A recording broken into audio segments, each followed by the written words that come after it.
Chapter 7. Islam becomes an empire. The fight for Mecca. Muhammad lived in Medina for 2 years. The Muslims who had come to Medina from Mecca obeyed Muhammad's teachings and did whatever he commanded. And soon, so did the people who had always lived in Medina. They came to him with their difficulties and their questions. Muhammad, one man, might say, "I promised to pay my neighbor 2 pieces of gold for his camel. I gave him the gold and he gave me the camel. I took the camel home, but the next morning it was dead. He sold me a sick camel. Shouldn't I get my money back?" Then Muhammad would decide whether the man would get his money back. Now Muhammad was more than just a prophet. He was also the ruler of a city.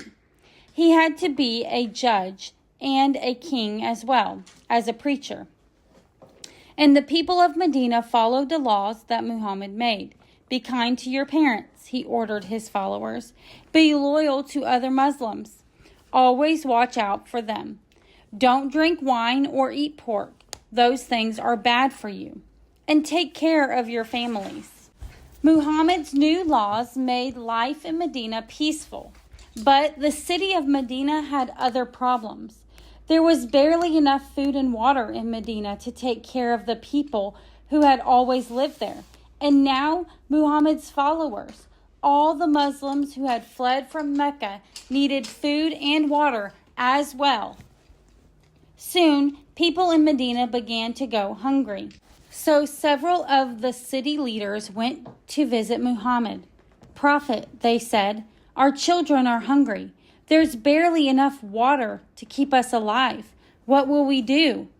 Muhammad thought for a long while. Finally, he said, "Go to the high road and wait until you see a caravan of camels taking food and supplies to the city of Mecca. Then raid the caravans and take the food and water. Bring it back here to Medina and share it with those who are hungry." So Muhammad's followers went out to the road and hid until the caravans went by. Then they stole food and water from the merchants headed for Mecca, just as Muhammad had commanded. For weeks, the Muslims raided the caravans headed for Mecca. Soon, the leaders of Mecca grew angry. "What will happen to us here in Mecca?" they complained. "The caravans are empty when they arrive at our walls.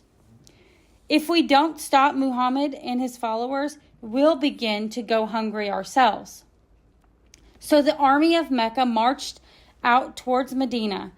When Muhammad heard that Mecca's army was on its way, he gathered his own army together and marched out to meet them. He told his followers that it was right to fight because Mecca was being attacked. His words are found in the Quran. It says, "Fight in the cause of Allah, those who fight you." The 2 armies met in a place called the Wells of Badr, where caravans from Mecca used to stop for water on the journey. They fought until the Meccans admitted defeat. The army of Mecca retreated, and Muhammad declared victory. The fight became known as the Battle of Badr. But the quarrel between Mecca and Medina didn't end. The 2 cities fought with each other for 7 more years. Meanwhile, Muhammad and his men convinced more and more Arabian tribes to become Muslims. Now, Muhammad had many allies willing to fight with him, and Muhammad declared Mecca to be a holy place. From now on, he told his followers, "You must always pray facing towards the city of Mecca. This will show that you turn only to Allah Himself when you pray." The Muslims wanted to conquer Mecca more than ever. Finally, Muhammad and 10,000 Muslim followers marched toward Mecca. When the weary, battle-scarred Meccans saw Muhammad's huge force, they surrendered. The Muslims entered Mecca triumphantly. They burned all the idols in the city and declared it the holy city of Islam.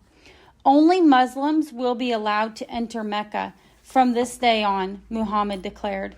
Any unbelievers who entered will be put to death. Mecca is still the holy city of Islam today. Do you remember the fifth pillar of Islam? Every faithful Muslim tries to visit Mecca at least once during his or her lifetime.